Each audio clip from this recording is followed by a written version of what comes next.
আমার রান্নাগুলোর মধ্যে আমার বাসার সবার অনেক পছন্দের একটা আইটেম হচ্ছে এই চিংড়ি ভুনা। আর এই চিংড়ি ভুনা করার সময় আমি একটা স্পেশাল মশলা সবসময় ব্যবহার করি।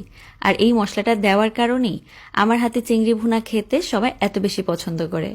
প্রথমেই দেখেন এখানে আমি 8টা চিংড়ি মাছ একটু হলুদ লবণ আর শুকনা মরিচ দিয়ে মাখিয়ে রেখেছিলাম।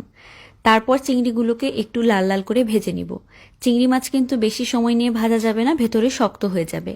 চিংড়ি মাছগুলো ভাজা হয়ে গিয়েছে, এখন মাছগুলোকে আমি তুলে নিচ্ছি। এখন ওই তেলের মধ্যে দিয়ে দিব দারুচিনি আর 2টা এলাচ।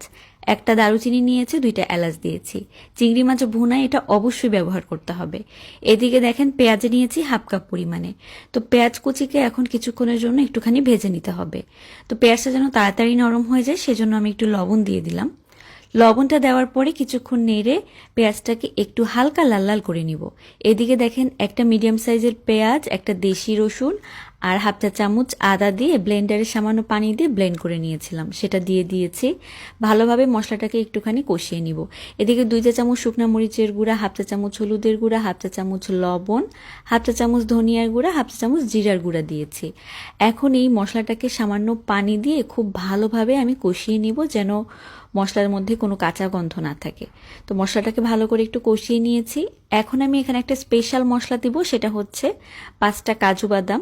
তার সাথে নিয়েছি 1.5 চা চামচ পরিমাণ পোস্তদানা আর 2 টেবিল চামচ পরিমাণ টক দই। এই মশলাটাকে ব্লেন্ডারে একদম মিহি করে ব্লেন্ড করে নিয়েছিলাম। তো মশলাটা দিয়ে দিয়েছি। মশলা দেওয়ার পরে মশলাকে খুব ভালোভাবে আমি কষিয়ে নিচ্ছি। এমনভাবে কষাবেন যেন মশলাটা একদম ভাজা ভাজা হয়ে যায়। এরপর ভেজে রাখা চিংড়ি মাছগুলোকে দিয়ে দিচ্ছি।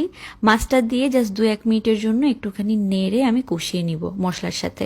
মাছটা যখন খুব ভালোভাবে কষানো হয়ে যাবে তখন আমি এখানে ব্যবহার করব দুধ।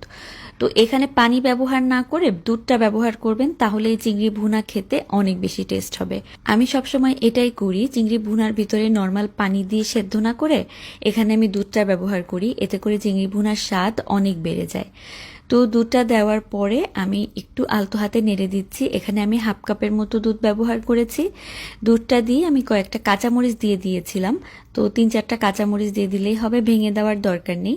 তো কাঁচামরিচটা দেওয়ার পরে যখন সবকিছু একদম ভালোভাবে সেদ্ধ হয়ে যাবে, দিয়ে দিচ্ছি এখানে সামান্য গরম মশলার গুঁড়া আর তার সাথে দিয়ে দিব 1 চা চামচের মতো ঘি। ঘিটা কিন্তু অবশ্যই ব্যবহার করবেন, তাহলে চিংড়ি ভুনা খেতে অনেক বেশি টেস্ট হবে। তো ঘি আর গরম মশলা দেওয়ার পরে জাস্ট 1 মিনিটের জন্য একটুখানি নেড়ে উপরে তেলটা ভেসে উঠলেই কিন্তু তৈরি হয়ে যাবে দারুণ সুস্বাদু চিংড়ি ভুনা। এইভাবে চিংড়ি ভুনা করে খেয়ে দেখবেন, পোলাও, সাদা ভাত, খিচুড়ি সবকিছুর সাথেই খেতে ভালো লাগবে। আজকের রেসিপি ভালো লাগলে লাইক, কমেন্ট, শেয়ার করতে ভুলবেন না। আল্লাহ হাফিজ।